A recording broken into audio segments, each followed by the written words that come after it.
Bonjour à tous, alors aujourd'hui je vous propose un exercice du concours Advance 2018, exercice sur la logique. Donc vous avez 5 propositions, il faut trouver si elles sont vraies ou fausses. Alors c'est un exercice intéressant, on va travailler les contraposés et les implications. Donc le texte est le suivant.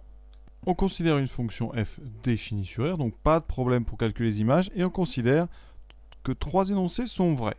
Ces énoncés s'appellent P1, P2 et P3. On va lire P1 pour un petit peu. Donc P1 nous dit quoi? Si f de 0 égale 1 et que f de 1 est différent de 2, alors f de 2 égale 3. Vous voyez? Ce sont des implications avec des conditions. Si, alors. Donc la chose qu'il va falloir utiliser dans ce sujet, c'est des contraposés. Donc on va rappeler. Si A, alors B, c'est une proposition. Donc ça c'est ma proposition. Ce qu'on appelle la contraposée, c'est une proposition équivalente. Contraposée, c'est que, eh bien, on va prendre le contraire. Si A implique B, ça veut dire que si non B, alors non A. Ces deux propositions-là, elles sont équivalentes. On considère que ce sont les mêmes. Si A implique B, alors non B implique A. D'accord? Vous l'avez sous cette forme. A implique B. Ça équivaut à dire que non B implique non A. Supposons par exemple que s'il y a de la pluie, je mets des bottes, alors contraposé, ça voudrait dire que si je ne mets pas de bottes, c'est qu'il ne pleut pas. Ces deux propriétés sont équivalentes. Il ne faut pas confondre ça avec ce qu'on appelle la réciproque, c'est une autre propriété. La réciproque de A implique B, c'est B implique A. Donc ça, c'est une autre propriété. Ici, ça correspondra à bottes implique pluie. Mais ce n'est pas du tout équivalent. Donc nous, on va rester sur contraposé et propriété. Regardons tout de suite la contraposée de P1. Alors, on a ici, si f de 0 égale 1 et f de 1 différent de 2, alors f de 2 égale 3. Ça veut dire que la contraposée, qui sera vraie aussi, puisque P1 est vrai, sa contraposée est donc vraie. Contraposée de P1, ça veut dire que si f2 n'est pas égal à 3, d'accord, on prend le contraire d'ici, alors on a donc f de 0 égale 1 et f de 1 égale 2 est faux. D'accord? Et donc j'ai besoin du contraire ici de quelque chose en maths qui s'écrit avec un et. Il faut savoir que le contraire d'un et en maths est un ou. Et donc le contraire ici de f de 0 égale 1 et f de 1 différent de 2, ça veut dire que dans ce cas, f de 0 est différent de 1 ou f de 1 est égal à 2. Donc vous vous rappellerez bien de ça. Alors si on note les contraires avec une barre, le contraire de A et B, donc A et B barre, eh c'est le contraire de A ou le contraire de B. Ça va être très important dans cet exercice et notamment déjà pour la première question. Première proposition, on vous dit quoi? Que P2 est équivalent à, vous voyez qu'on a ici une contraposée. Donc je vais écrire la contraposée de P2 telle qu'elle est donnée. Contraposée de P2, qui est équivalente à, c'est-à-dire P2 est équivalente à sa contraposée. Et la contraposée de P2, qu'est-ce que c'est? Alors déjà, ici, on a donc, on va mettre nos deux choses en évidence, f2 égale 3 ou f3 est différent de 4, ici implique f de 0 est différent de 1. Donc si on fait la contraposée, je dois prendre le contraire de f0 différent de 1, ça veut dire que la contraposée, donc elle va commencer par si f de 0 est égal à 1, alors on aura le contraire d'ici. Et là, tout à l'heure je vous ai dit que le contraire d'un et c'est un ou, et donc réciproquement, le contraire d'un ou, c'est-à-dire que le contraire de A ou B, ça sera le contraire de A et le contraire de B. Donc ici, f2 égale 3 ou f3 est différent de 4, le contraire de ça, ça veut dire que dans ce cas, f de 2 est différent de 3 et en même temps, f de 3 est égal à 4. Et ça, c'est donc la contraposée de P2 qui est vraie puisque P2 est vrai. Et ce qu'on vous propose ici dans la question, ce n'est pas la même chose, il y a un et à la place du ou, donc ici, les choses ne sont pas équivalentes. Donc la proposition A, elle est fausse. A est donc fausse parce que il fallait savoir que le contraire d'un ou, c'était un et. Proposition suivante, si f de 0 égale 1, alors f de 2 différent de 3, ça c'est plus simple. Si vous avez bien réussi à écrire la contraposée de P2, eh bien, on a dit, si f de 0 égale 1, alors f de 2 égale 3 et f de 3 égale 4, hein, et ce et, ça implique que les deux sont vrais. Donc effectivement, si f de 0 égale 1, on a bien f de 2 différent de 3. Et par la même occasion, on aura f de 3 égale 4. Hein, donc la B, cette proposition ici, elle est donc vraie. Pour raisonner, sinon sans les contraposer, un petit peu en raisonnement logique, hein, donc on part du fait que donc, f de 0 égale 1. Voilà, ça c'est, on part de là. Voilà. Supposons maintenant que f de 2 soit égal à 3.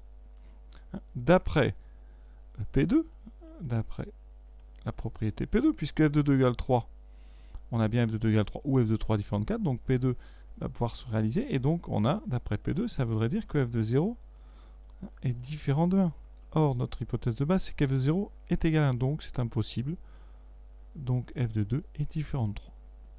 Proposition suivante, hein, on peut avoir f de 0 égale 1 et f de 1 différent de 2. Donc je vais l'écrire, on va supposer donc f de 0 égale 1, f de 1 différent de 2. Alors qu'est-ce que ça nous apporte? Eh bien, d'après la proposition P1 qui est vraie, hein, d'après P1, puisque f de 0 égale 1 et f de 1 différent de 2, d'après P1, on a f de 2 qui est égal à 3. D'accord? Et d'après la contraposée de P2, d'après contraposée de P2, comme f de 0 égale 1, eh bien, ça implique que f de 2 va donc être différent de 3, et en même temps, hein, toujours le contraire d'un ou, c'est un et f de 3 égale 4. D'accord? Or, hein, on vient de dire quoi? Que d'après P1, f de 2 est égal à 3. Et ici, vous avez conclu, d'après la contraposée de P2, que f de 2 ne peut pas faire 3. Donc, on a une impossibilité. Et donc, la proposition C, elle est fausse. Autre façon de raisonner sans utiliser la contraposée, hein, d'après P1, on a bien f de 2 égale 3, ça c'est bon. Et d'après P2, comme f de 2 est égal à 3, d'après P2, comme f de 2 égale 3, alors ça implique, hein, que f de 0 est différent de 1. Or, on sait que f de 0 est égal à 1, donc ça c'est impossible. Donc voilà une autre façon de faire sans utiliser les contraposés. C'est peut-être même plus rapide ça. Proposition D, donc on part du principe que f de 0 égale 1 et f de 1 est égal à 2. Alors qu'est-ce qu'on peut dire? F de 1 égale 2. Donc ça c'est dans P3. D'après la proposition P3, la propriété P3, hein, comme f de 1 égale à 2, alors on en déduit que f de 3 est différent de 4. D'accord? Et donc, qu'est-ce qu'on en déduit? Que d'après la proposition P2, hein, comme on a... Non, vous regardez bien, P2, vous avez un OU. Donc il suffit que l'une des deux soit vraie pour qu'on puisse utiliser la propriété. Et comme f de 3 est différent de 4, on peut utiliser. Donc d'après P2, comme f de 3 est différent de 4, alors vous aurez comme conclusion que f de 0 est différent de 1. Or, notre hypothèse de départ, c'est f de 0 égale 1. Donc ça aussi, c'est impossible. Donc la proposition D, elle est fausse. Proposition E, on peut affirmer que f de 0 est différent de 1. Rappelons-nous de ce qu'on vient de faire. En CD, on vient de dire que CD était fausse, hein, et donc on va regarder qu'est-ce que c'est CD. Ça veut dire qu'on ne peut pas avoir f de 0 égale 1 et f de 1 différent de 2. Donc, si f de 0 égale 1, alors, d'après C qui est fausse, ça veut dire que forcément, f de 1 ne peut pas être différent de 2. Donc dans ce cas-là, f de 1 sera forcément égal à 2. Et d'après D qui est fausse, elle aussi, hein, si f de 0 égale 1, alors forcément f de 1 ne peut pas faire 2. Donc f de 1 est différent de 2. Et donc vous voyez bien que si f de 0 égale 1, vous avez à la fois f de 1 qui doit valoir 2 et qui doit être différent de 2. Donc c'est impossible. Hein. Donc forcément f de 0 est différent de 1. Et donc la proposition E, eh bien, elle est vraie. F de 0 est bien différent de 1.